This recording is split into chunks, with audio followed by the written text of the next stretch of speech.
महाभारत में इस्तेमाल हुआ था पहला परमाणु बम रिसर्च में सामने आई थी। ये बातें न्यूक्लियर बम जैसे विनाशकारी हथियारों का महाभारत में भी इस्तेमाल हो चुका है। फादर ऑफ एटॉमिक बॉम्ब कहे जाने वाले जे रॉबर्ट की रिसर्च में ये तथ्य सामने आया था। अमेरिका के इस साइंटिस्ट ने गीता और महाभारत का बारीकी से अध्ययन किया था। उन्होंने महाभारत में बताए गए ब्रह्मास्त्र की मारक क्षमता पर रिसर्च किया और अपने मिशन को नाम दिया था ट्रिनिटी यानी कि त्रिदेव। इस रिसर्च के बाद साइंटिस्ट मानते हैं कि वास्तव में महाभारत में परमाणु बम का प्रयोग हुआ था। रॉबर्ट के साथ 1939 से 1945 के बीच साइंटिस्ट की एक टीम ने ये रिसर्च की थी।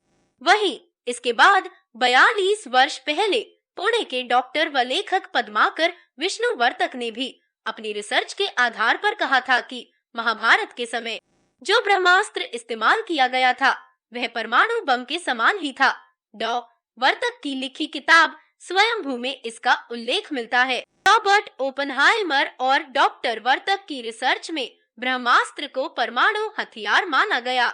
ऐसा इसलिए क्योंकि महाभारत में लाखों लोगों के एक साथ मारे जाने का उल्लेख है और यह एक परमाणु हथियार से ही संभव था। ब्रह्मास्त्र एक दैवीय हथियार था। माना जाता है कि यह अचूक और सबसे भयंकर अस्त्र था। जो व्यक्ति इस अस्त्र को छोड़ता था वह इसे वापस लेने की क्षमता भी रखता था, लेकिन अश्वत्थामा को इसे वापस लेने का तरीका नहीं याद था।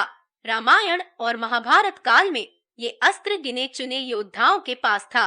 सिंधु घाटी सभ्यता, मोहनजोदाड़ो, हड़प्पा में हुई रिसर्च में ऐसे कई नगर मिले हैं जो लगभग 5000 से 7000 ईसा पूर्व अस्तित्व में थे।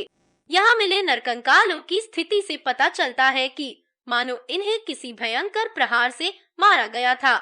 इसके भी सबूत मिले हैं कि यहाँ किसी काल में भयंकर ऊष्मा और रेडिएशन पैदा हुआ था, जैसा कि किसी परमाणु बम के विस्फोट के बाद पैदा होता है।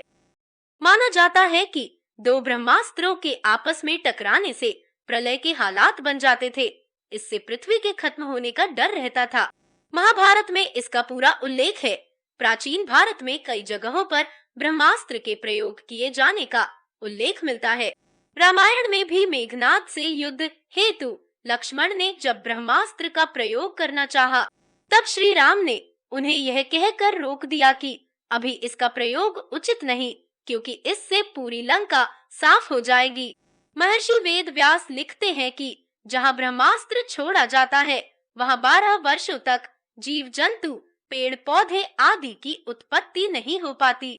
महाभारत में उल्लेख मिलता है कि ब्रह्मास्त्र के कारण गांव में रहने वाली स्त्रियों के गर्भ मारे गए। गौरतलब है कि हिरोशिमा में रेडिएशन फॉल आउट होने के कारण गर्भ मारे गए थे और उस इलाके में 12 वर्ष तक अकाल रहा। दूसरी ओर एक और रिसर्च के मुताबिक राजस्थान के जोधपुर में 3 वर्ग मील का एक ऐसा क्षेत्र है जहां पर रेडियो एक्टिविटी की राख की मोटी परत जमी है।